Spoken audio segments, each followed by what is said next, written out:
রাত বাজে 8:30। এখন এই যে দুইটা রসুন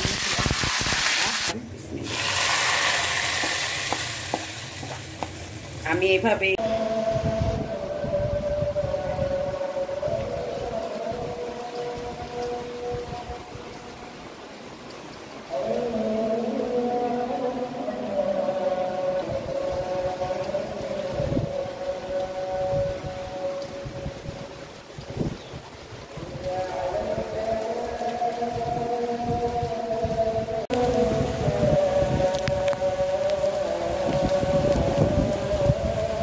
বাহিরে তো বৃষ্টি হচ্ছে, এখনো হয়ে যাচ্ছে। আর এদিকে এই যে গরম মশলা গুছিয়ে নিয়েছি, জিরা, ধনিয়া, গোলমরিচ, মেথি, শাহি জিরা, লবঙ্গ, এলাচ, জয়ফল, জয়ত্রী। এই যে জয়ফলটা আমার অর্ধেকটা নিয়েছি, আগে ছিল ভাঙা। তারপর জয়ত্রী বড় দুইটা এলাচ, স্টার মশলা দুইটা, তেজপাতা, মরিচ আর হলো দারচিনি। এখন এগুলো সবগুলোকে আমি একটু হালকা করে ভেজে নিব। তো লাইনের গ্যাস নেই, সেই জন্য এখন এখান থেকে সিলিন্ডার আর কি জ্বালিয়ে দিলাম। সিলিন্ডার থেকে আর কি ভেজে তারপরে গুঁড়া করে নিব।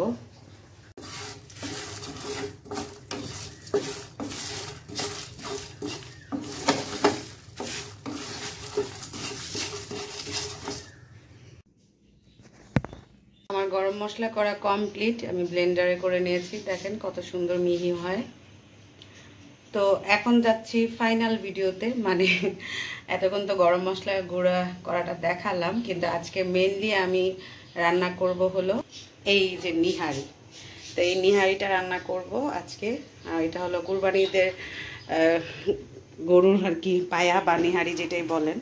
তো চুলার মধ্যে আমি পাতিল বসিয়ে দিয়েছি। বিসমিল্লাহ, একটু বড় পাতিলে বসাচ্ছি, কারণ এটাতে ঝোল দেওয়া লাগবে, অনেকক্ষণ সিদ্ধ করব।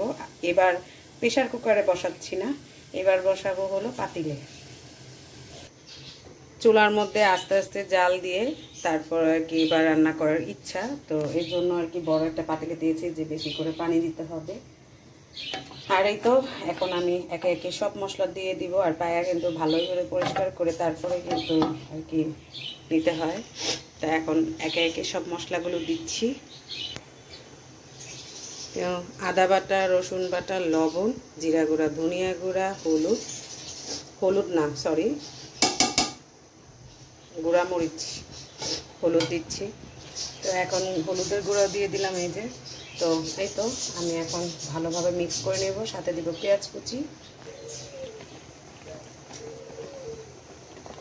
অল্প কিছুটা দিব, পরে বাগার দিব আবার। আমি এখানে কোনো তেল ব্যবহার করব না।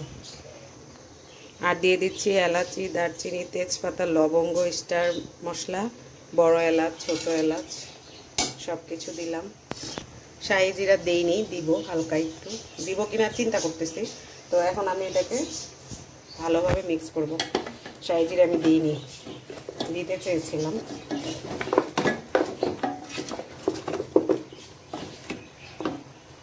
পেঁয়াজ যতটুকু কাটা ছিল পুরোটুকু দিয়ে দিয়েছি। এখন পরে আবার বাগারের সময় কেটে নিব, কারণ আমার কাছে মনে হলো পেঁয়াজটা মনে হয় কম দেওয়া হয়ে গেছে। তো এখন এটাকে এভাবে ঢেকে দিব, হতে থাকুক। তারপরে একটু আর কি কষিয়ে তারপরে আমি পানি দিব, অন্য চুলে আমি পানি বসিয়ে দিব। মশলা দিয়ে ভালোভাবে কষায় নিয়েছিলাম প্রায় আধা ঘন্টা 40 মিনিটের মতন। তারপরে এই যে এখন পানি দিয়ে দিছি। এখন চুলার জালটা একদম মিডিয়াম থেকে লো হইতে রেখে জ্বালাবো। এটা আস্তে আস্তে হতে থাকবে এবং ঝোল আরও শুকায়তন থাকবে। আর এই যে এদিকে আপা রুটি বানাইতে আসছে, রুটি বানাইতেছে। রুটি না, আজকে পরোটা বানাইতে দিছি, পরোটা বানাইতেছে, 4 কোনা পরোটা। ভালোই। এখন এগুলো হালকা সেকা দিয়ে পরে ফ্রিজে রেখে দিবে। রাত বাজে 8:30। এখন এই যে এটা সেই দুপুর থেকে জ্বালাইছি, মাঝখানে 2 ঘন্টার মতন বন্ধ রেখেছিলাম। তো ওই যে দেখেন কাঁচামরিচ দিলাম মাত্র। তো এখনও আবার প্রায় 1 ঘন্টার মতন জ্বালিয়ে নিলাম। এখন বাগার দিব। তো এখানে এই যে তেল দিয়েছি, দিলাম আস্ত জিরা, আর দিয়ে দিচ্ছি এখানে একটা পেঁয়াজ আর একটা রসুন, 2টা রসুন দিয়েছিলাম।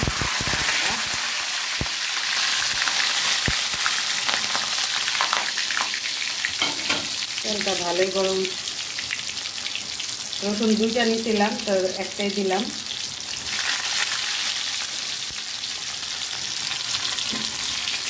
আমি কিন্তু নিহারিতে কোনো তেল দিইনি, এখন এই যে একটু তেল যতটুকু দিব এটাই বাগারে দিচ্ছি সেটাই। আর এই যে নিহারিতে যেই তেল দেখতেছেন, এই যে নিহারির এই যে তেল দেখতেছেন, এগুলো কিন্তু নিহারির থেকে হয়েছে, মানে মাংসের যে তেলটা ছিল সেইটা। তো ভালোই মাশাল্লাহ। এই ঝুলটা না রাখলে আসলে খাওয়া নিহারি তাহলে কি খাবো, এই জন্য। আর মাংস সিদ্ধ হয়েছে অলরেডি, একটা মানে হাড় খাইছে আমার বর, খেয়ে দেখলো এবং বললো যে ভালো হয়েছে। তা আমি এখন এখানে বাগার দিই।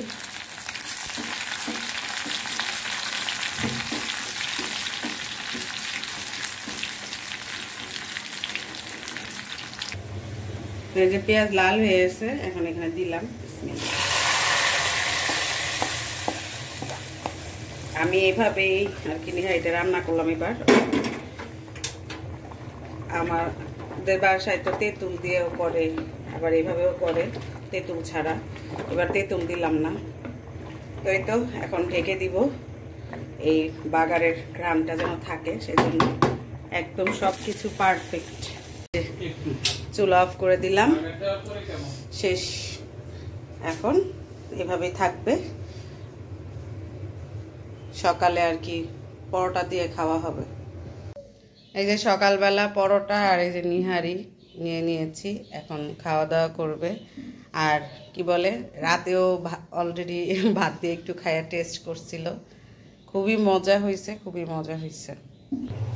নিজেরটা নিজেই প্রশংসা করি। এই দেখেন, তাই তো দেখালাম নেহারি, এই দেখেন কি সুন্দর কালার আসছে এবং আসলেই স্বাদ হয়েছে। আর এদিকে যে চা বানাচ্ছি, তো এখন নাস্তা করব, পরোটা দিয়ে নেহারি খাবো। আলহামদুলিল্লাহ, আলহামদুলিল্লাহ, নাস্তা করা কমপ্লিট, খুব শান্তিভাবে খেলাম। তো চা খেতে খেতে বিদায় নিচ্ছি। সবাই ভালো থাকবেন, সুস্থ থাকবেন, অনেক সময় ব্লগসের সাথে থাকবেন, আমাদের জন্য দোয়া করবেন। আল্লাহ হাফেজ।